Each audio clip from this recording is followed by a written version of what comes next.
All right. Well, good morning, good afternoon, good evening, wherever you are, and welcome to another episode of the Buddhist Biohacker. I am your host, Lisa, and I am excited because we're here with Patrick from Big Séance. Hi, Patrick. Hi. It's tougher to talk with this microphone when you have a giant nose. I love it though, and I've got my hat on. If anybody can, I have to duck down so you can see all of it. But So cute. yay, it's our Halloween edition of Paranormal Communication. I'm like super excited to talk to you today. We had so much fun the last time, and tomorrow's Halloween. It's also going into the election time, and so that's pretty spooky, I feel. So That's so spooky. That's like the scariest thing ever. it totally is. So welcome to everybody who's joining in the live. You guys can throw your questions and comments in the chat box as always. And if you didn't know, you're on the Buddhist Biohacker, and we are talking about paranormal communication today with Patrick. And Patrick, where should we start? I just want to dive into spooky stuff because I just love talking about the spirit world, and especially I think the best part of like the paranormal. What do you want to say? I guess paranormal investigations and all those things is it puts science and puts some real stuff to the spirit world, which I think is so fascinating, and I just love it. Or at least it attempts to. Yes, exactly. It's not always very scientific. Sometimes it's science-y. But yeah. It tries to put something tangible to something that we've, only imagined. And everybody take your screenshots now because I'm going to take this off. Otherwise, I will be blind by the end of Hi, Sarah. The show. Yeah, I have a much easier Halloween costume because it's really just a headband. Although by the end of the hour, it definitely hurts my head. It's not something to wear all day tomorrow. Well, I had to, put some rolled up Kleenex here and tape it to the top of my mask so that I don't have like blood, come squirting out of the top of my forehead. Although that would be spooky. Wouldn't it? Hi, Sarah. Welcome, Sarah. She's a great part of our community. Cool. So you know what drove me crazy about ghost hunters? So I used to watch ghost hunters all the time. I don't really have regular television now, so I don't even know how you'd stream ghost hunters. But they just debunk everything. I felt like they were always debunking. Is it just me? I mean, it just seems like they were always debunking, and I'd be like watching going, no, don't debunk that. That's not debunked. Well, that's one area where we differ then, because it annoys me when shows will go with things too easily, or they just assume everybody's gullible and they're going to say, oh, yep, that was a ghost. That totally annoys me. So I do, as much as I've seen all of the Ghost Hunters episodes, and I mean, I don't watch a lot of ghost shows now, but I've seen a lot of them. And because the template is always the same and repeated, and once you've seen all of those shows, it's like there's not a lot that excites you anymore. So I've been known to fall asleep and take naps in the middle of those episodes and pause and then catch the rest later, because after a while it's like, I've seen all their things. But at the same time, one of my qualifications for a good paranormal show is when they're real. And, coming from someone who back in the day used to sit in abandoned places or, supposedly haunted locations and, be sitting in a dark room for hours on end, snacking on food because you're, hungry from being there all night and nothing's happening. It's sometimes that happens, and more than not that happens. And so I like when they're real. At the same time, there is a part of me that's like, oh man, that was a lame episode because, that full-blown apparition didn't jump out and smack somebody or throw a chair across the room. So my listeners know that I've always kind of straddled this line of, oh, I really want it to be real. And then, please, I know that's not real. Come on. Like I'm always 50-50 believer and skeptic, and it drives me nuts. Like, I fight myself all the time. Well, you know what's funny is, even as a psychic medium, I fight myself too, because, you know, even when I'm with a client and I'm talking to somebody who's passed away, and you're like getting information and you think, and I've probably already told this story, but I love my bread box story, or my bread machine story, because I was sitting with this couple, and they wanted to talk to, it was the mother-in-law of the wife, and it was the husband's mom that had passed away. And I just kept seeing this bread machine with my clairvoyance. And I thought, gosh, like, I'm not going to talk about a bread machine. Like, that's kind of cuckoo. And you start to question your own self. And finally, I said, she keeps showing me this bread machine, and they just started crying. Like, I'll never forget it, because they both just got so emotional. And apparently she had bought them a bread machine and they never used it. And it was like a source of contention. And after she passed away, they actually started using this bread machine. So it turned out it was this big deal. And I'll never forget that, because that was the moment where I was like, okay, I'm never going to question a message again. I'm going to just say what I'm getting and just go with it. And that served me quite well over the years since then. But I'm with you on the, like, when I would do seances, like, especially I used to do a seance every Halloween, you know, with my client community, and there'd be 20, 30, 40 people of us in the room. And, you know, I'd feel things or see things, but it was when you got the recordings, or you know, the voice on the recording or something would happen where it was like, oh my God, okay, this is real. Because even as a psychic medium, I know it sounds crazy probably to everybody who's watching. And hi, Susan. Hi, everybody who's joining in. Hi, Sarita. But yeah, there's these, you still question yourself. You still wonder, like, am I crazy, or am I really getting this information? Like, no matter how long and how much of my life I've seen or felt, you know, the paranormal. So I'm with you on the, you question yourself and you're like, is that real? Is that not real? And I love to look at there's a lot of people who post paranormal videos on like Twitter and stuff. And I love watching those, because you can totally tell energetically if it's fake or real. So it's almost a game I like to play, is, oh, is this one fake or is this one real? What do I think, you know?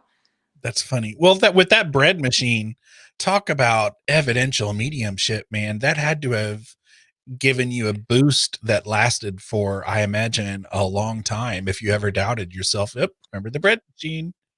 You know, Yeah. that's Well, cool. yeah, it's kept me going for a whole 15 years since that happened. But no, Oh, that's a great story. I love that story, because it really was like the game changer for me. It was like, okay, like, I need to just say what's coming up, because it's really easy. And for everybody who's watching, who I believe that everyone's a medium. You know, here's the deal: we all have muscles, but we're not all triathletes, right, Patrick? I mean, that's the truth of it. I'd And be in it's the hospital, yes.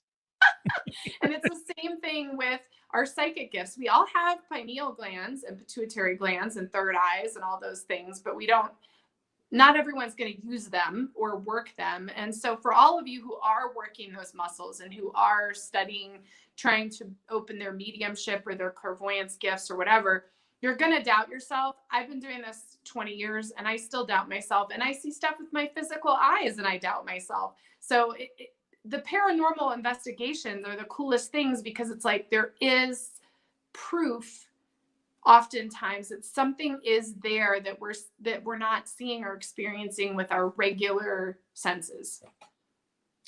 One of the coolest moments that, you know, just gave me chills before I'd even really jumped into this, you know, paranormal world or whatever this is, because, you know, I was a latecomer to all of this. I wasn't super interested before, you know, 12, 15 years ago. But it was one of the first seasons of Ghost Hunters, and they were at, I never remember the place, but it's this big, you know, mansion, castle like place. And there was supposedly the ghost of a princess who owned or lived there or something. And I'm torturing the story, but the ghost hunters went in there and they were like, just talking, and you could straight up in the EVP. And I talked to Grant Wilson about this when I interviewed him. I was like, this is the greatest one. When she said something like, who's there? And you hear that in the EVP, and it's like this old kind of dialect, this, it was clearly someone from another time, this fancy princess. And it's like, they said, are you there? And she says, of course I'm here. Where are you? And it is like, I heard that and I was like, oh my God, I'm in on this. That is real. It is. I'm going to have to figure out what episode that is and where they were. But to me, that is one of the greatest episodes of any of those shows ever, because that EVP, it's either real or full out fraud. It might be one of the two, but I can't see how there's like anything in between, because it's such a cool moment. Oh my God, that gives me chills. You're making me think of another story. So we've got to do this after the first of the year here. We got to come back together because I want to show you all my cool spirit pictures, but you're totally reminding me. So I went to Paris with my mom, and we went to Versailles, and here's this huge palace of Versailles. For anybody who's been there, I mean, it's gigantic. And we're walking through the palace, and I felt so like weird in the main palace. Like I felt like things were in the wrong place. Like I was having all these weird experiences there. Oh, I know where you're going with this. Oh yeah. So, well, I've got like two stories from this. So the first one is we went into the king's chambers, and there's a huge chandelier that's hanging. And at the base of the chandelier, there's all these crystals, but there's like a crystal ball like hanging down in the chandelier. And I'm like taking pictures because I really do get good spirit pictures. And I was taking photos. Well, it wasn't until, a few weeks after I got home from the trip, and I'm like looking at the photos, and there is literally in the crystal ball a woman in a full gown and everything, like reflected in that crystal ball. It's like so incredible. Shut up. Yeah, it's so incredible. But what the rest of the woo-woo part of that story is, so we went to Versailles, we're walking through, it's all very weird. I'm like, look, and I was like obsessed with the curtains. Like I was obsessed with like the fabric and the curtains. I was taking pictures of the chairs and the curtains. I mean, it was just really weird. Well, we left Versailles and walked out of the gardens to go to Marie Antoinette's house. So we're walking down, and we get to just going to see Marie, just chilling with Marie, yeah. No big deal. So we go into Marie Antoinette's house, and I was like, white, and my mom knows. I mean, my mom's also gifted psychic medium, and she's like, what is going on? And I'm like, this is not right. This furniture is not right. Like, this is not right how this is set up in here. I'm like, this just doesn't make any sense. And oh my gosh, so we walk out onto, there's like a black and white checkered floor, and we walk out and you can look out on the gardens, and my mom's like, go do what you need to do, because she could just tell. And Patrick, I'm telling you, like that garden, I had sat in that garden and written, I don't know how many times. Like I just knew where I was. I knew that I was there. I mean, it was such a past life experience at Marie Antoinette's house. So I went home and I had some really incredible pictures, but the most incredible one was the woman in the gown in the crystal ball of the chandelier. It's like obvious that it's there. I'm going to find it, and we're going to talk about this in the new year. But I did some research, and I ended up going and seeing this very peculiar movie about Versailles, like a month or so after we got back. I mean, this is really just, it all like happened at once. You know how the universe sort of unfolds things for you. Mm-hmm. And I'm pretty sure I was the Duchess of Polignac. I'm pretty sure that's who I was. And what's interesting is when I did research on her, she was like one of Marie Antoinette's like loves or lovers or something like that. But the point is, the two of them, she was one of the main people who helped decorate the palace and the home, and was helping picking out all of the fabrics and all these things. And so it just really it just shot like electricity. Oh my gosh. I know. It like shot electricity all through my body, because it was like when I read that, I was like, Oh my God, because I was obsessed with the fabrics. I mean, just obsessed. And what's even weirder is I was in fashion for 22 years and I have this like obsession with fabrics. Like I really do. Like anybody who knows me, like textures and things like that, like a plain cotton shirt like that does nothing for me. Like I love all the things with textures and colors and you know, different things. And so it just was crazy. So that's my crazy Versailles story. I mean, it was just really intense and amazing and cool. But that picture is amazing. So I'm going to dig out all my spirit pictures because I also have one in South Dakota at this brothel. There was a brothel till 1989, Patrick.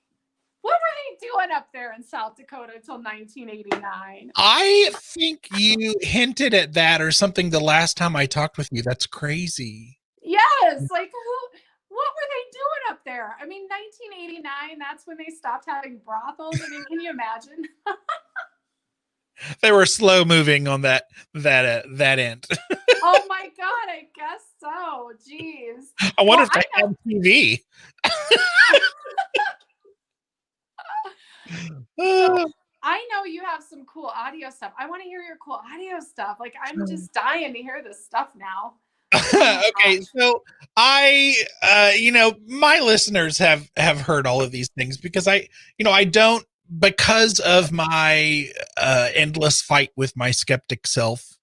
I don't have this wealth of evidence and EVPs, and because honestly I shoot down half of everything that I do. I write it off, but there are some to me that are just amazing. So it's just the same pot that I keep pulling from. So a lot of my listeners are probably like, yeah, we've heard this, whatever.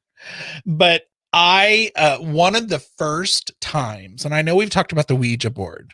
Yes. One of the first times that I sat at the Ouija board when I finally convinced myself that there was no issues with the Ouija board and I'm going to try it. And I have, by myself, I have never had any movement from the Ouija board. I have only had movement after, 7-8 years of doing it. And I've sat at them for hours. I've only had movement when I have sat with a friend, Karen A. Dahlman, who's a Ouija expert. And we've been on some adventures together. So only when I'm with her has it ever moved. So that's cool. But to me, like, it's only 100% trusted if it's just me sitting there. I can trust myself, Mm-hmm. I'm sitting there. This is one of the first times, and I like to do like a combo. Like I do an EVP session, I'll have a spirit box, and I have my Ouija board, because I feel like if something happens and I can confirm it in with more than one tool at the same time, that's more valid to me. And so I was recording, I was doing an EVP session, and I had my hands on the planchette of the Ouija board. And I asked, just out in thin air, I said, "What am I touching?" And the spirit box is going. So that's the annoying, staticky radio station frequencies thing that you're going to hear. Mm-hmm. And I've been using that for a year, so I've been used to that. And I expected, if anything, I expected to hear a Ouija board or something. Yeah. And some people think that they do hear that in there as well. Some people have told me they hear my name, which I've heard several times through a spirit box, but I'll just play it and we'll see what I'm excited. Okay, I'm ready. So you'll hear me ask, what am I touching? Okay. What am I touching?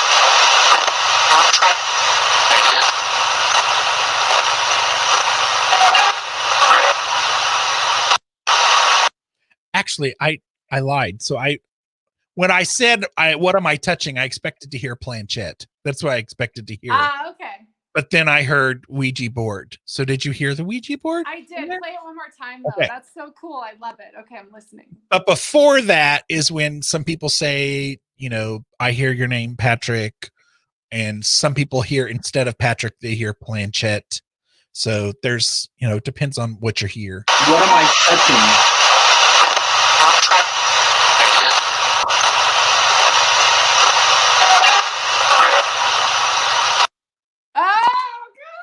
So it's so very robotic. It's like a robot chilling, going Ouija, board. Yes. Oh my gosh. So when people ask me like my coolest Ouija experience, I'm like, well, it's not what you think. Like it's nothing that came through the Ouija board, but it was an EVP saying Ouija board. Yes. Oh, that's so good. Oh my gosh, that's so good. And that's just me. That's at our previous house. That's me sitting. I would never do these things with my husband in the house because I was always embarrassed because he would, roll his eyes and think I was a dork. So I was almost always home alone when I was doing these things and just sitting there with a Ouija board, recorder, and a spirit box. And so that's one of my favorites. Oh, that's so good. That's so good. I have this one. We did a seance, and now I'm gonna have to get all this stuff together. I'm jealous of all your seances, man. I've had a couple seances, but I also have never lived near. Like I know psychic mediums all over the world, and have interviewed them and talked to them all the time and text with them all the time. But it's like I can't just like drive down the road and attend a seance, or like like many people that are nerds or passionate about different things, they're not always surrounded by people who share that passion in their community. So as much as I know about seances and love to talk about them and imagine them, I haven't been to that many of them. So I'm kind of jealous of all of your seances. Oh gosh, you know what? It makes me want to do another one right now because they're just so fun. Like they're so fun because as long as you make them fun, but we did one years ago and and I was recording it at the same time, just like you're saying with the EVPs. And I got this voice, we were asking who's there, and it was like, Susan. And it like, you know how the spirit voices, they kind of fly across something. There's always like a very distinct, it's never what you think it's going to be. So even that robotic noise, like that's so real because that's kind of how it is. It's like it seems like there's always like they're flying across. And I think how much energy does it take, to be able to manifest in that way? It takes a lot of energy. And that's something to talk about too. Like that is the only EVP I've ever heard that has that, well, at least that I've captured, that has that robot sound, because most EVP that I have really,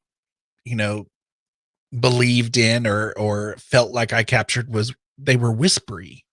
Sometimes they are that whispery type of, like you were saying, blowing by, and I think a lot of times EVP gets written off because sometimes it does sound like someone in the room whispering or something,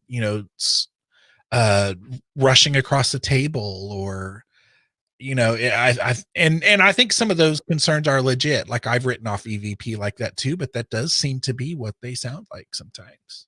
Yeah, they definitely. I'm trying to think if I've heard like a robotic noise, but it's definitely real to me. I mean, I think they manifest however they can through whatever they're doing. I want to ask you about the spirit box though, because like, what's the point of it really? I mean, I'm just trying, because to me, the most important thing is energy. So anything that has batteries usually gets drained at a seance that I'm at. And in fact, I can't even record people's readings. So now with Zoom, wow, that works. I mean, Zoom recording works, but I used to record with like, maybe I have it right here, but I had this like digital USB thing. I guess I don't have it right here, but, I had this digital battery operated USB thing and it would just drain in like 3 minutes. Like they just suck it dry.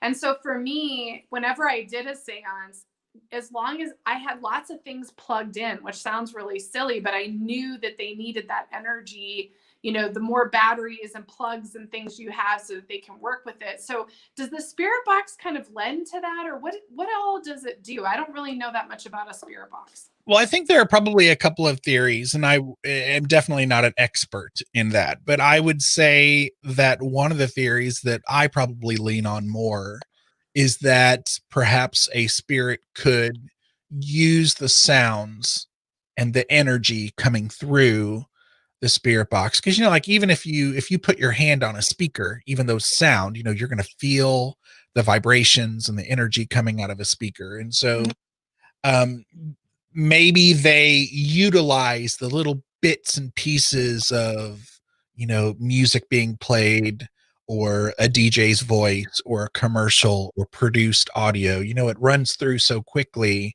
that, you know, ideally you don't hear any words coming through that just came from a radio station or whatever. It's like chopped. It's almost like a noise generator kind of thing, like white noise. And, one of the theories is that they can piece those things together and kind of use that sound to take advantage of it to produce their own. And so to me, that's how I think it sounds more, without the spirit box. I don't think I would have heard a robot sounding noise. It would have been possibly more that whispery EVP sound. And I've done plenty of EVP sessions without, noise generators or white noise, and part of it I think is just the reason why I like the spirit box is because after hours and hours and hours and hours and days of, like I've done tons of EVP sessions with just a recorder and nothing else. And, you have to go back and you have to analyze those things. You have to listen to those things. And it takes twice as long to listen to those things if you're doing it right, at least twice as long. And it gets tiring. And, it's a lot of not hearing anything. And after a while, you're like, give me the good stuff. So at least it's something active. It's something that you're hearing. And so I don't very often just do a straight up EVP session anymore with a recorder because you're like a kid who sees candy. You just want to go straight for it, the cool stuff. And it doesn't mean it's any more reliable or any more legit than not having it. But I don't know. It's entertainment. It's a toy, really. It's not, I'm not a professional. No one is really, I don't think, but it's just a toy to go to and feel like it's helping you maybe make contact, because I'm not a medium. So it helps. Well, I am, and I'm totally like, want the instant gratification also, because when I have my little recorder and I'm walking through like a haunted castle or something, I would always stop it and play it over and over while I was there. I couldn't wait. There was no way I was going to wait until I got home to right. But you're like, ooh, did anybody say anything? Is there anything there? Like, oh my gosh. Well, I have a story, and I'm hoping that I didn't tell this story when I was with you last, because that would be boring. But speaking of the battery drain, I was on an investigation outside of Kansas City at the Belvoir Winery I was so excited. It's when I first met Adam Berry and Amy Bruni from Ghost Hunters. And, it was an event and we were there, and they were in my group. And I was so starstruck, and I thought it was so cool. And they actually, because I'm the giant nerd at this, event that has all these toys in his bag with him. And I felt so embarrassed because I'm like, I almost didn't get it out of my car, because I roll my eyes at a lot of these events, because there are some seriously strange paranormal people, right? People who are in this, sometimes they're like weirdos. And I'm like, am I one of those weirdos? Do I look like that? So sometimes I roll my eyes at those things, but I went ahead and I brought my bag out, and everybody else was just there for fun. So you could tell most of the people there were just there for fun. They weren't really paranormal investigators or anything. Well, then here I am with all my stuff. And so they were using my stuff to kind of demonstrate. And that was cool. Amy and Adam are using my toys. Yeah. And of course, I have my camera there with my night shot, and I'm recording everything. And I went through 4 tapes this night, going through all of these abandoned hospital and orphanage, and just like you see in any of these abandoned places. And I knew it was recording. I could see it on my screen. And I got home after that weekend, and I had 4, 8mm, they're you can't really trust them anymore years later, because they don't make those anymore. But every tape was erased. Every one. There was nothing but static. And the even more interesting thing is I'd use those tapes over and over. You're not supposed to, but I totally used those tapes over and over on investigations because I'm like, I'm not going to go, 8mm tapes are kind of hard to find. And so I'm not going to throw them away and use another tape. So there should have been, if it didn't record, there should have been my last investigation on that tape. Yeah. They were gone. It was completely gone. And I talked to Adam and Amy about that because I was so proud, and I was going to take screenshots of having Adam and Amy in my camera. And yeah, I was like, was this a conspiracy that you guys did you put a magnet over my bag or something and try to erase all my stuff because you didn't want to be in my footage? They were like, no, that is the weirdest thing. And so I'll never know. I'm like, is that place just so haunted that the energy somehow zapped the video? That's what I always think of when people talk about battery drainage. And I don't know if it's the same kind of thing or if it's, I think so. I think that good luck with digital devices and batteries and everything. I mean, truly, I think if you're meant to catch it, you're meant to catch it. But if they don't want you to catch it, they're going to get rid of it. I mean, that's the truth. And I absolutely have had my batteries drain, and it got so bad that it got to the point. So I used a tape recorder for my readings for a really long time. And of course, no one plays tapes anymore.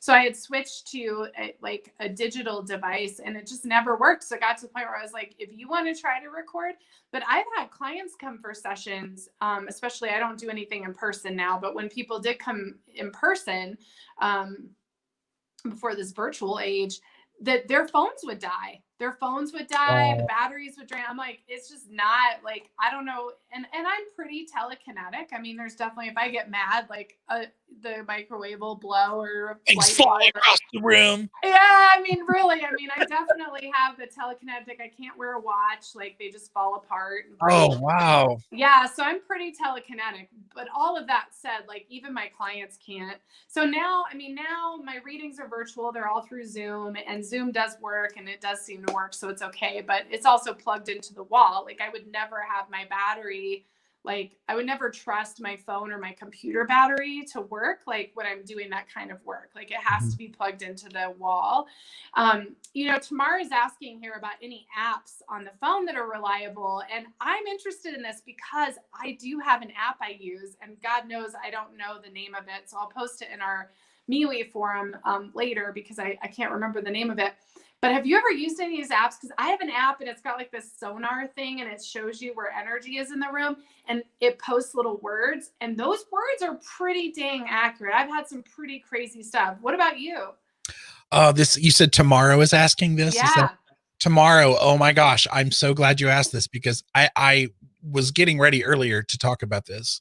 I used to be very skeptic about the apps and, ghost apps, a lot of people call them. When they first, when the iPhone first came out, there were a lot of people who were on investigations with their iPhones, and then they realized that their audio evidence and even their video evidence were contaminated because of the extreme, it's like having a computer in your pocket, especially those first iPhones. And unless you put them on airplane mode, you hear every time that phone reaches out to make contact with the cell tower, or you get a text, even if your phone's on silent, or, you get some kind of notification, you can hear it in audio if you've got a recorder around. And so I think after a while, it took a while, unfortunately, my team was, we were dumb with that too. It's like, oh, maybe we shouldn't have these iPhones around. But so I was very skeptical of apps. And I think especially the first apps that were coming out were very hokey and very for entertainment only. Oh, yeah. And, at these events, like I was telling you, where I roll my eyes, people would have these apps out, and I'm like, oh God, I'm like, this is, but there at least is one app that I have been experimenting with that I like, called the Echo Vox. And a friend of mine from Kansas City, the other side of the state, she got me into this Echo Vox. So it's ECHOVOX. Okay. And it's very cool. you can, it's not like you just turn it on and use it. There's you can adjust the frequencies. There are 2 or 3 different, sound generator things going on at one time.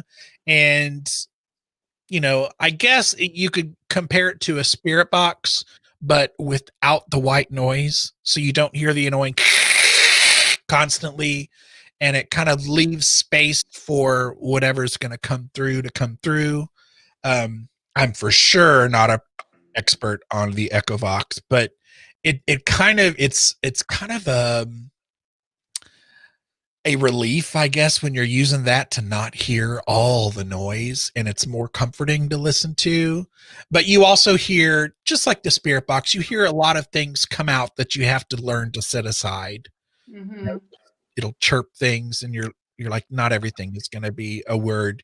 But and you do have to kind of study the Echovox a little bit, kind of practice. It's not, like I said, it's not just as easy as turn it on.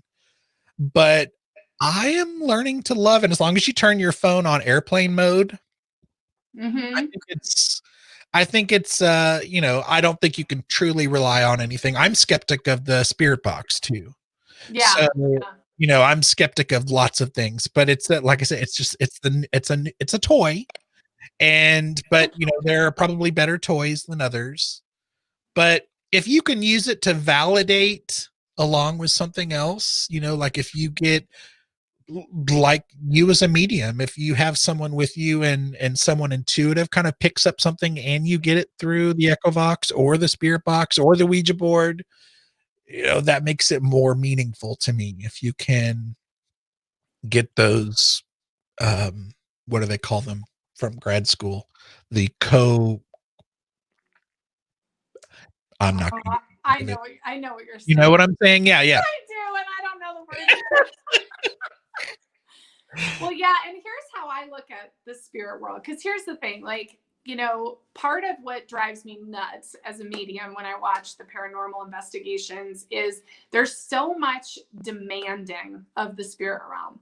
Do this, do that, say this, say that, like dance for me, that kind of thing. And it's like, I think of the spirit. First off, you have to have respect. They are souls, and they are beings that are just experiencing a different reality than us. They're out of their body. And so I think it's important to be respectful. And I think that that's part of why I've been able to get more pictures and voices maybe than someone else. And it's only because I try to honor like who they are and who really wants to share, because not everybody wants to share from the other side. There are people who, you're still operating with a filter. So I know that's hard to like wrap your mind around, but when you go to sleep at night and you have a dream, that's literally what it's like to pass away.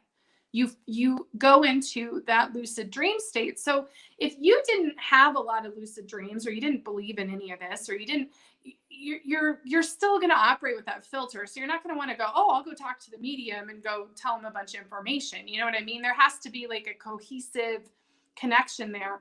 But I always think of spirit investigations, like the spirits are like cats.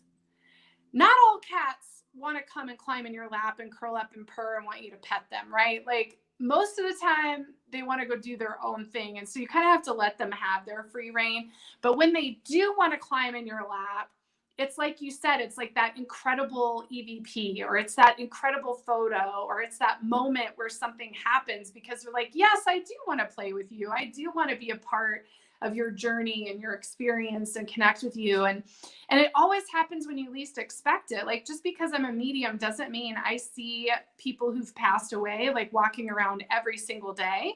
But I have had those moments where it's like, holy cow, like something will happen. In fact, something happened just a few days ago. I mean, it was probably, what is today? Thursday, Friday?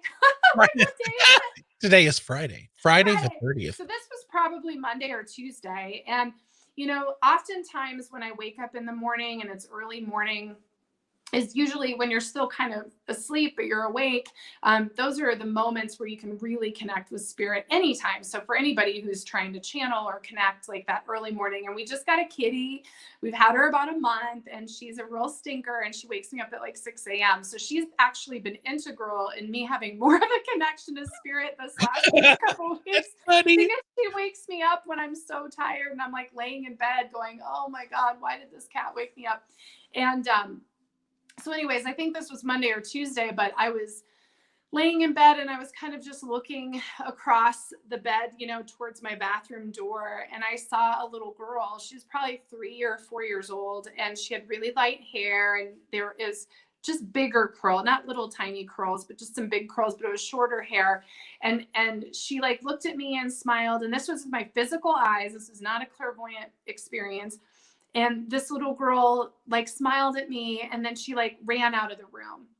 And it was like really beautiful and really sad at the same time, because I live near a hospital, and I feel that that little girl probably passed away that night is probably what happened. And she was just kind of passing through. I don't think she wanted anything, but she was just, and she seemed peaceful because she was smiling, and she ran out of the room.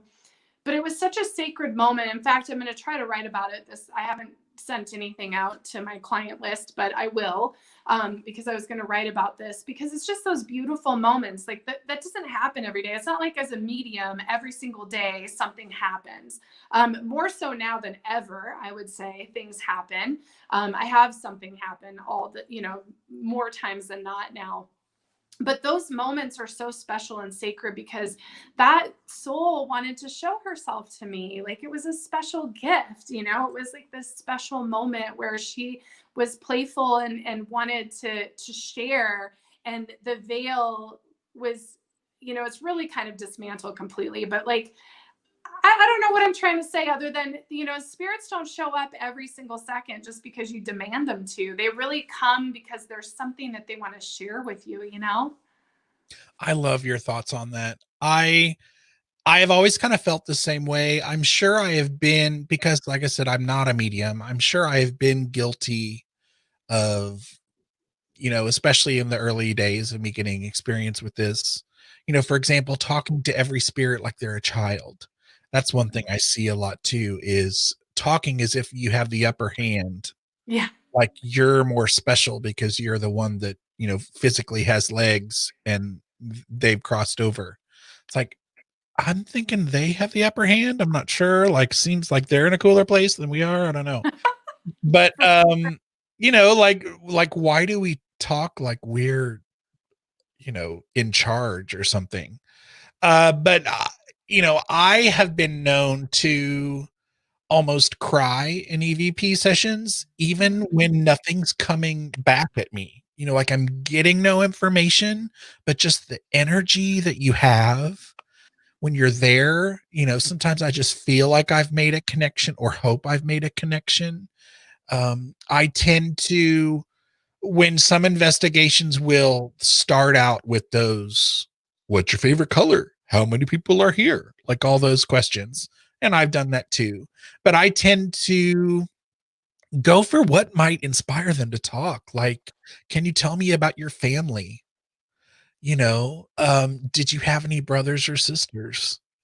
What were holidays like? Who do you miss? You know, questions like that. And just the fact that I'm sitting there asking those questions and imagining what I could be getting back will get to me. Sometimes it'll choke me up or, so I always aim for that. I always try to imagine that it's like a for real human person there with you, you know, just like individually us ourselves, we have our passions and our struggles and our challenges and our conflicts, and it's like they do too. So try to connect to them like a human would, and to not demand. And it's easy to fall in with the toys and the gadgets. It's easy to fall into, you know, it looking like you're asking them to do tricks. And honestly, sometimes it is, because you can't, you know, you do need to make requests of some things if you're going to have them give you evidence, but you know, ask kindly, ask nicely, Mm-hmm. and invite them. and give them the opportunity to help you learn about life on this other side or another plane that you can't see, because it's like you said, it's a gift for us. It's not going to be, I'm guessing, if especially a medium, if you could help someone cross over, if they're requesting that, or if there's something you're helping them with, I'm sure we could help them. But I think most of the time it's a gift that we're getting from them. It's not the other way around. That's beautiful, Patrick. And I agree. I started doing stage events a couple of years ago where I was, talking to people who passed away for the audience. There'd be like 50 people, 100 people, 200 people, whatever. And I realized, like a gallery reading type thing. Yeah, exactly. And I realized in doing those events, somewhere in the midst of doing it, it was like, oh, I'm going to go try this. I'm going to go see if I can do this. And of course it was great.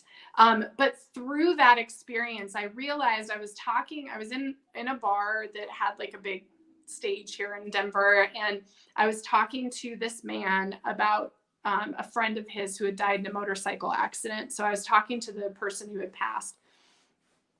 And in that moment, I realized I am not doing this for the people in the audience. Like, I do this work for the souls that have passed.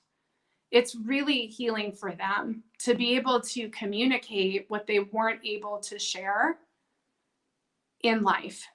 Those final words that they never got to say, the go get this thing that I know I want you to have, the I'm sorry's, all of the things that run through you once you've passed and start to think about and want to communicate and share. And it's just like you said, Patrick, it's such a gift. It's a gift to be able to hear from a loved one and to be able to know that it's okay. My uncle passed away just a few months ago, and he was the youngest of the 5 kids. So this is on my dad's side. And about a week after he passed away, I had a dream that my dad and I were at an airport, and we were at the airport and my uncle showed up, and it was really lucid. And right then it was like, okay, I knew exactly, I was awake in the dream. I'm like, okay, this is lucid, this is happening. And my uncle said to my dad, he said, you always take care of me. And he's like, I need you to help me get to the other side of the airport. And so my dad and I took my uncle from one side of the airport to the other side of the airport so that he could get on his plane and leave. And of course, the symbolism of that, of course, is obvious. But I woke up in the morning and I called, of course, my dad and told him what happened. And my dad was really moved by it also. But that's the gift. That's the gift of connecting with spirit. The gift and those little moments where they say a name into a recorder, or they fly by in some sort of light orb or some sort of experience where they let you take their picture or whatever that is. Like, they're saying, like, you're not alone. They're telling us, like, we need and want to connect with you as much as you want to connect with us. It's the beautiful gift of knowing that there's more out there than just us wandering around aimlessly. Like, this is not the end. And I guess what I think is there are enough people out there like you and I that are just nerds about questioning and being curious about the other side and the afterlife.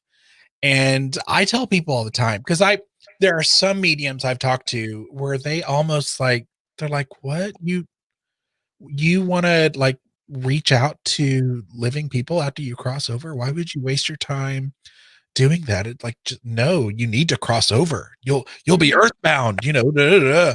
And we could talk about earthbound all day, but but it's like, why can't I have this interest of, if I have this passion now, unless I find, who knows, when that moment happens, either I'm going to be taken to a place I remember and just say, peace out, thank God I'm done with that, or it's going to be so beautiful that I just like don't care anymore about my earthly things. But why can't I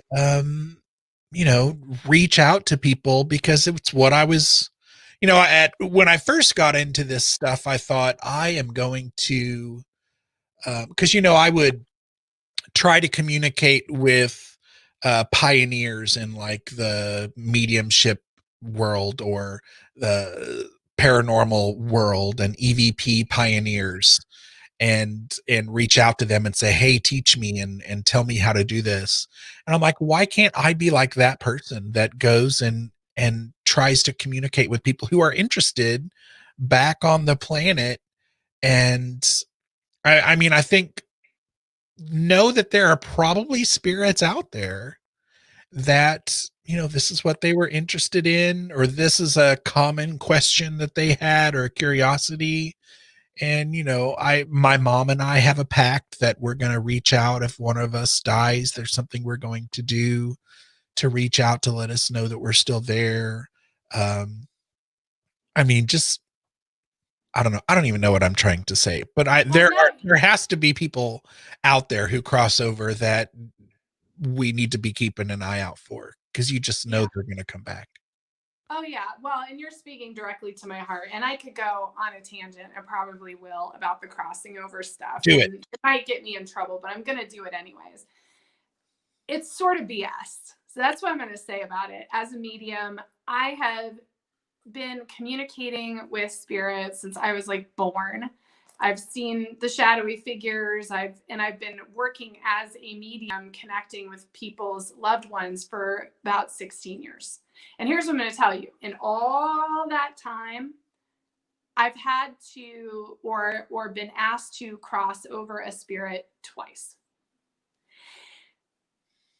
It is foolish to think that a person who passes away needs someone to cross them over, and that their angels aren't there, that their loved ones aren't there, that they like, it's just foolish. And it's dangerous, because there's books about it, there's shows about it. We got to cross all these people over. And it's my opinion that it generates a lot of fear, right? Because you suddenly get worried. I can't tell you how many people have come to me saying, oh my God, I'm so worried. Did they cross over? Are they okay? And it's like, well, did their light disappear? Did their light disappear? Is it still there? Yes, of course they're okay. And there's this whole idea that we need to help people cross over. And I just don't buy into it, you guys. And the reason why is because what I see and experience with loved ones, and there's several standing in my office right now. I guarantee you that some of you guys in the audience and probably have people standing here, because there's a bunch of them looking at me right now. They're like, we want to talk. But that's just it. It's not about crossing over. It's about unfinished business and communication. But that doesn't mean that they haven't crossed over. It's just so dangerous to have that mindset. It's a real tricky thing. And so what I want to say is there post-traumatic death syndrome, the PTDS? Sure. If you are killed suddenly, there may be confusion about what has happened. But it is not likely that you will not cross over. That's like saying, you need to go to heaven or hell. Again, it's all a fabricated kind of story. Like, what I believe, what I've seen, what I've been shown about transitions is when you're out of your body and that silver cord is cut, you're out of your body. You are on the other planes of existence. You are in a multidimensional reality that we'll never be able to fully understand until we're experiencing it in our own transition. But when that happens, we may still want to live in our house. We may want to catch the person who murdered us. We may want our husband to know that we love them. We may want to have coffee with our husband every single morning, and we don't really care. It does not mean that we are not released from ourselves, but we still care. I mean, that's what karma is. That's what the cyclic existence of samsara is that they talk about in Tibetan Buddhism, right?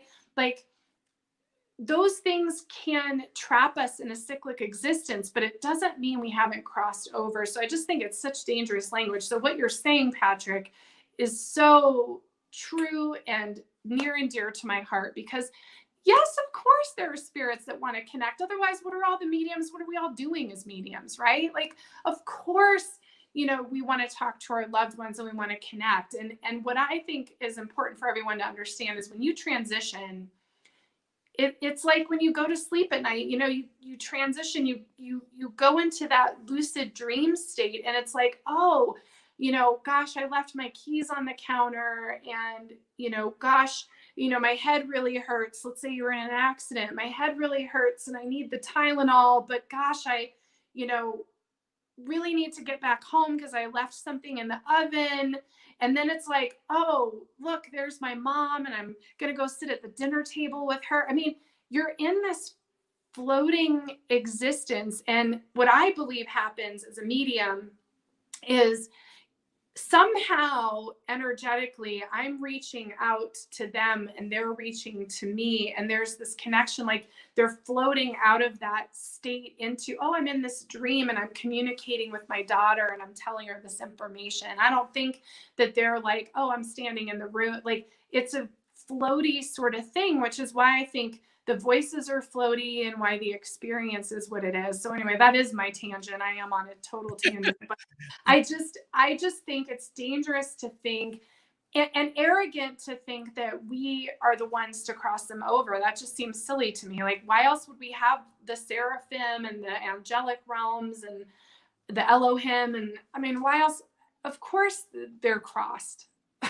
Yeah, I hate there are enough people like me who have spent, you know, years of their lifetime running away from the dogma that was, you know, taught to us and preached to us, and it makes me so sad to think of there being dogma again once you cross over. But there's something you said that I really love and appreciate, and as a medium you said what I believe and what I've seen. And that is what I so appreciate, that there are too many mediums out there, and I love them all because I love me any book cut by a psychic medium, and I love to hear their stories all day long. But when they talk about something that is, and know this is what happens and this is definitively what, you know, and that annoys me, because that can't be possible, because I can direct you to, you know, a million different mediums who have a completely opposite belief of what happens when we cross over or whatever. And I just appreciate that you said, you know, this is what I believe and this is what I've seen, because and I think more mediums, I wish more mediums would do that. I think that would help people trust them more. And uh, because I mean, what's the chance of one medium knowing everything and this is how it's going to work, you know? So I Yeah. appreciate it. I appreciate that. Cause yeah, I mean, we just can't know it all. There's no way. Every day I experience something new where it's like, what? I mean, even that little girl the other day, she's really just sticking with me because it's so real and so amazing. And like, you're still like, my mental brain is processing, like, did I really, like, what was that about? And I almost want to go look. Like, I'm like, do I research? Like, do I see if someone passed? Do I look at the obituaries? And I've never done that before. And for some reason, I feel very compelled with this little girl in particular.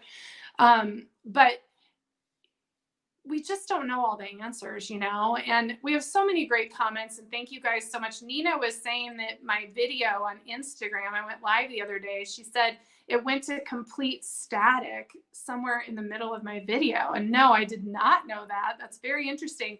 But, you know, I went live because I was riding my bike and I felt like the Mary memory complex, like Mother Mary, Mary Magdalene, I feel like it's a memory complex of the Marys, sort of just came into my body, and I felt so overwhelmed by the feminine energy and the love and the compassion for all of us as human beings that I had to do that video. So now I'm gonna have to go watch my own video because I had no idea that That's kind of crazy.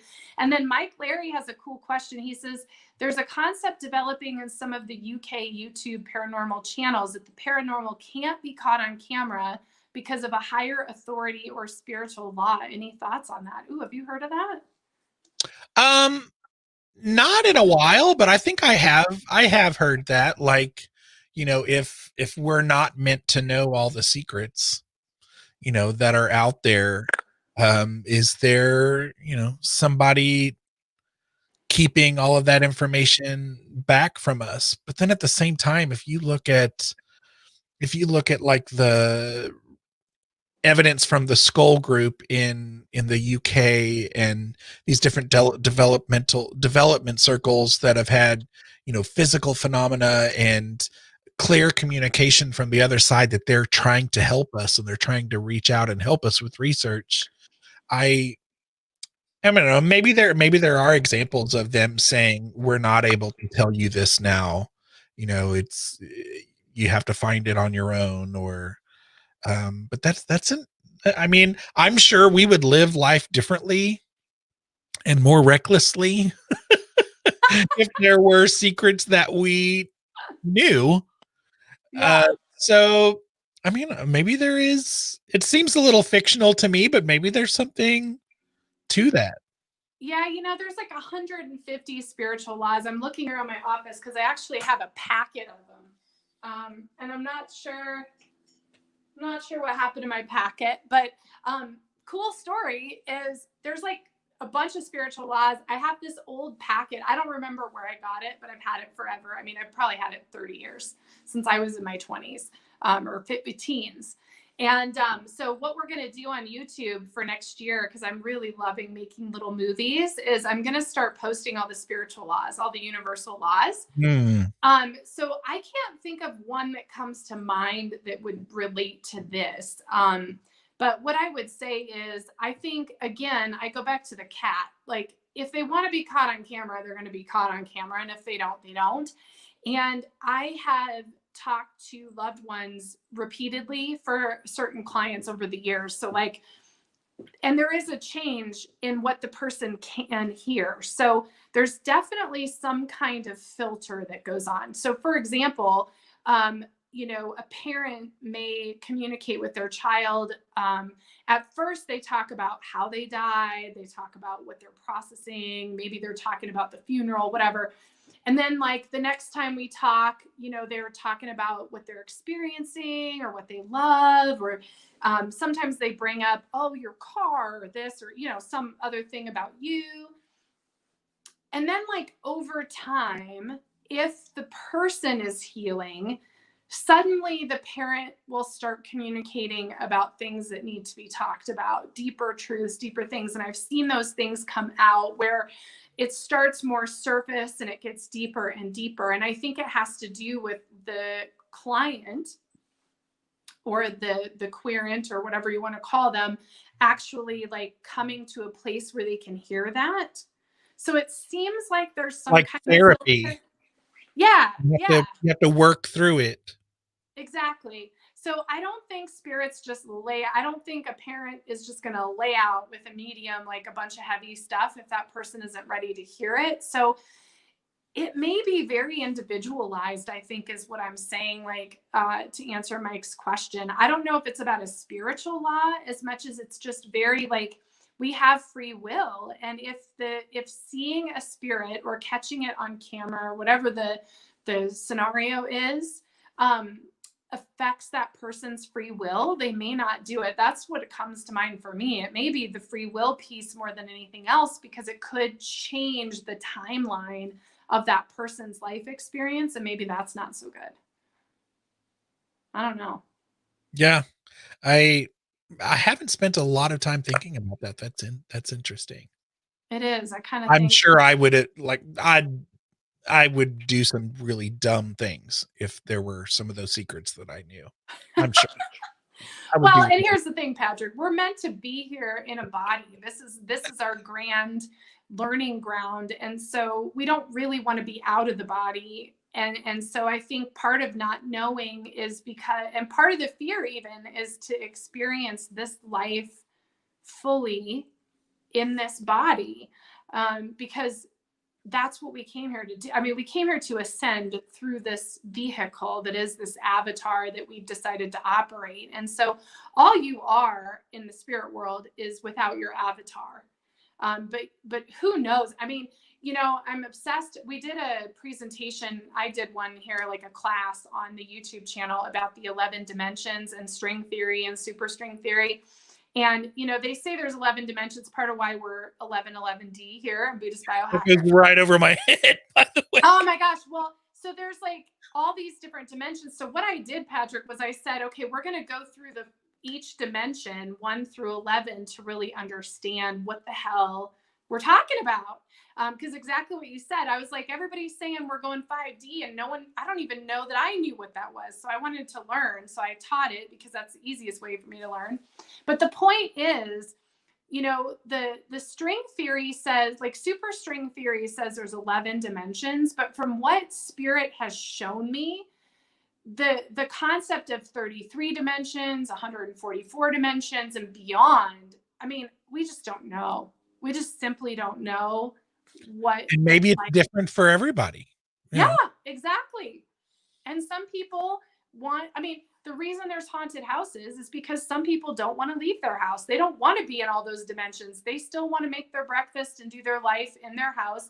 And they don't really want to be anywhere else. And that's the clinging to this reality that's the narrative that they were in. I mean, it's just, I could go on and on about it because it fascinates me. I mean, just like you're saying, I'm very nerdy about it because it's like, well, I want to understand. Like, I want to understand what all this is about in a linear way, because it's so non-linear. There's like no way I've had visions of what the different planes of existence are, and they're mind-blowing. I mean, I don't even know how. I couldn't even paint or draw what I see. Like, there's just no way. I wish I could. I wish I was able to do that, but I'm not. It makes me think of, it's a really sad book and film, The Lovely Bones.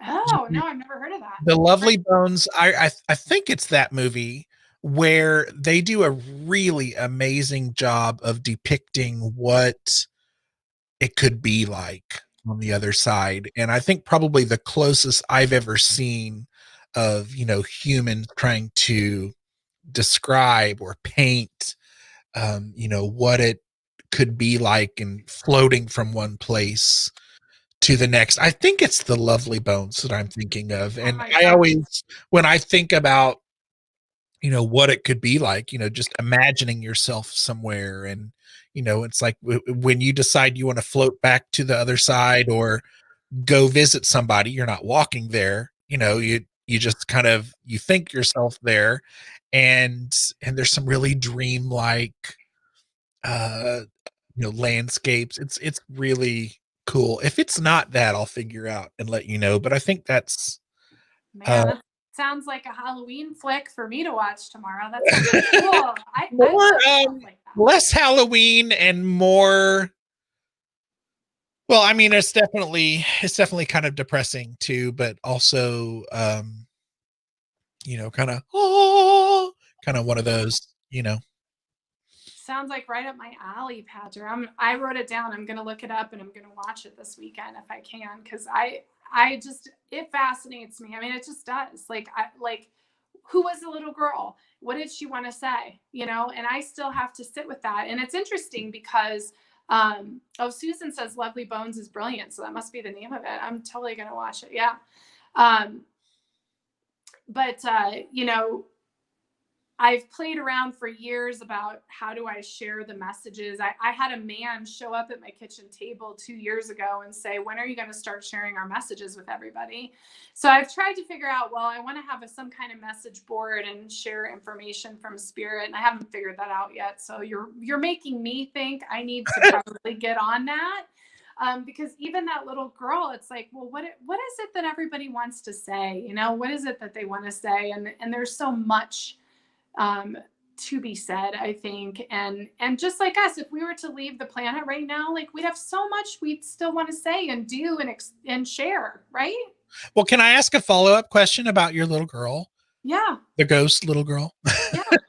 And I does it almost seems like it could be a can of worms. Like if you do go and research this and you discover that, recently, there was a death, and because that would be, there's a family out, if that's the case, there's a family out there now living, in your community.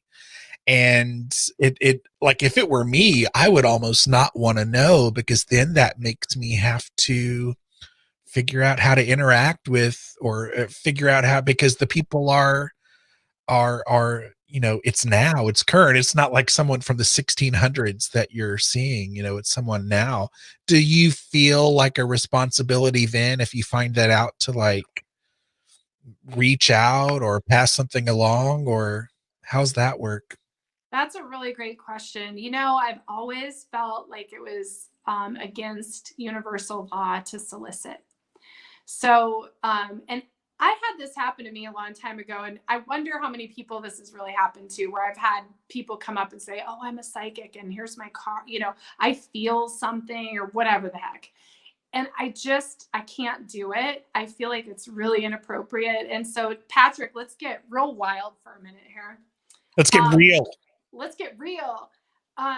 When the crocodile hunter passed away, I woke up that morning and it was on the radio that he had died. And I immediately felt his presence. I immediately felt what had happened before the news said anything. I knew something had pierced him. And I immediately felt him. And I was very connected to him. And I felt the sadness. And I felt the sadness of being separated from Terry Irwin. Like, I felt that trauma. So it was really intense. And, what do you do with it, right? Anthony Bourdain, when I heard he had passed, and I had met him. So I had a personal energy exchange with him a few years before he passed. It was probably 5 or 6 years ago, maybe. I had seen him speak here in Denver, and I went to culinary school. So I had my little chef nerding with Anthony Bourdain. But the darkness surrounding his passing, and him telling me, that he felt there was so much darkness in the world, and there was this conversation, and, what do I do with that? And so it's interesting what you're saying, because it is a can of worms. I saw a picture of a woman just yesterday in an article, a mom that this dive team's coming out to look for, and I saw all this beautiful light around her. So I know she's gone. And I've never been one to reach out to the families and say, "Hey, I'm a psychic medium and I feel this and that," because I feel like it, if they want to connect, they'll find a way to connect with that person. But it's such a great question, because it's honestly a question that I'll put out to the spirit world right now, Patrick, like between you and me and everybody who's watching, like, what am I supposed to do with that? Because I feel like there's something to be done, but I also feel like soliciting or sharing the messages, there has to be permission, there has to be permission from the family. And so, what do I do with that? Because it is tough, Patrick. I mean, there are times where I feel all sorts of things. I'll be at the grocery store and feel someone's pain that's standing in line with me, or feel the illness of someone. And you just can't help it. I say my chants, and I'll say prayers for them, or I'll start chanting, Om Namah Shivaya, or Om Mani Padme Hum, any of my Buddhist chants. Like if I'm in line next to somebody, if I see somebody who's got a sign who's homeless on the street corner, which 9 times out of 10, I can tell immediately that they're not. But if they actually are and they're struggling, like, I say prayers for that. So I try to say prayers, and I try to, but there's a lot of information that comes through me, like this little girl, to your point, like that I've never known what to do with it. And as a kid, I didn't even know how to articulate it. Now with all of the spiritual work I've done, and the training, and the meditation practices, and the research I've done behind all of it, I do think, like, okay, like, I know to pray, I know to clear my energy, I know to sit with it. But like, even this little girl, I'm talking about her today because I don't know what to do. Like, just like you're saying, I'm like, I feel like I want to look this up, and then what do? I still don't know. And why did she come through? Did she come through because the hospital's nearby? Did she come through because somehow you know, the spirits know, I think my house is like a beacon. Like, I think they know, like, oh, there's light there. There's someone there who can talk to us. And I acknowledge them. I have my altars and my candles and things to let them know it's safe to come into this space. But like, what do I do with it? I don't know. I mean, I really don't know. And do I create, you know, a forum and start posting the messages? You know, that's felt right to me for a while, but yet I haven't acted on it. So I don't know. It's a whole other tangent, but it's a good question because I just simply don't know. I don't know what to do with all of it. Well, let me tell you, as many times as I've wished that I were a medium, that is something that I am fortunate to not have, that challenge, and that, you know, probably in many cases heartbreak. And so I am more than willing to let you and thank you for taking that part on, because that has to suck, you know.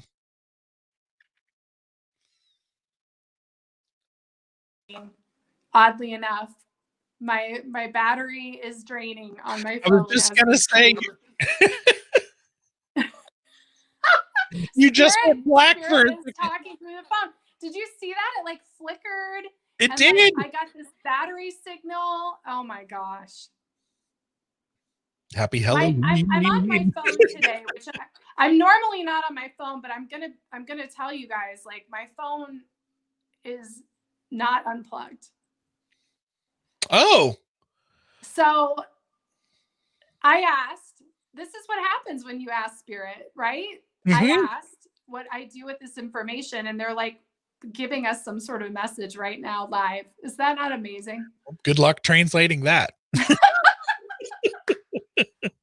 Well, you know, it's interesting, Patrick, because you and I mean, somebody here said, you know, they just love us together. And I just love you. I mean, I really do. I feel like there's this great energy. And maybe this is what we do next year. Maybe we should come together a few times next year. And maybe we do need to talk about the spirit messages that are floating around. I don't know. Absolutely. And now I must have you on my show. Oh, yes. I feel like I owe that for sure. And we, like I said, or like you said, this is fun. And I do feel a great energy from it. And these are, you know, some interviews I walk away with, you know, thinking, oh gosh, or especially when I'm the interviewer, it's like, oh, could I have done a better job with that? Or I don't think I prepared enough for that. Or, oh my gosh, I was nerve-wracking because I don't think I did a good job. And then there are some interviews where my husband just knows, because I go downstairs after the interview and it's just like, oh, you know, what's for lunch? You know, like I'm just, and of course I take it to food, my happy place. But yeah, this is always, both times we've had a conversation, it's one of those angel moments.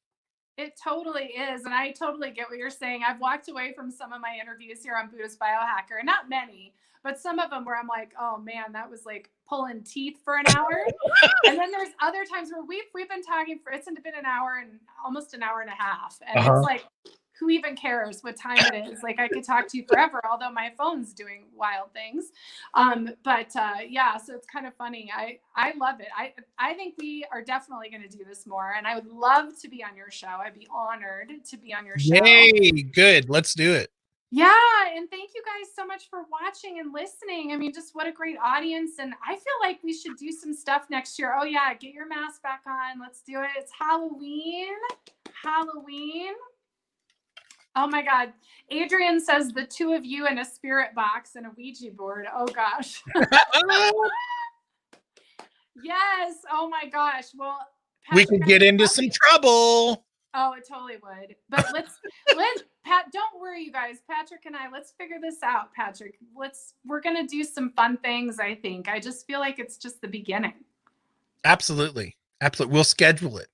Let's do it. And I promise everyone that I will follow up about the little girl. I'm going to do some research on that, and I'll follow up with everybody. I'll comment here in the show notes here, in the comments of the video here, and share with everybody. And just so everybody knows a few fun things. Marlena from the Bahamas is going to be on with me tomorrow, and we're going to do live tarot readings for Halloween tomorrow at 10 a.m. Mountain Time. So you guys have to be on for that. Also at 11 a.m., I am hosting a Samhain celebration and full moon ceremony for 30 minutes after the tarot live reading. So look for information on that. And then our One Heart, One Earth Global Awakening event starts on Sunday, November 1st. So this Sunday, we open all the presentations up for everybody. And I'm going to be live for 60 hours, November 6th through the 14th. I know. But, you know, we're going to hold the vibration of the planet. And so if you have not registered, it's completely free. It's oneheartoneearth.net. And Patrick, thank you so much. You're just so wonderful. I just love having you on. And happy Halloween to everybody. Thank you, Lisa. You rock. Oh, you rock too. I'll see you soon. And have a happy Halloween, everyone. Have a great day.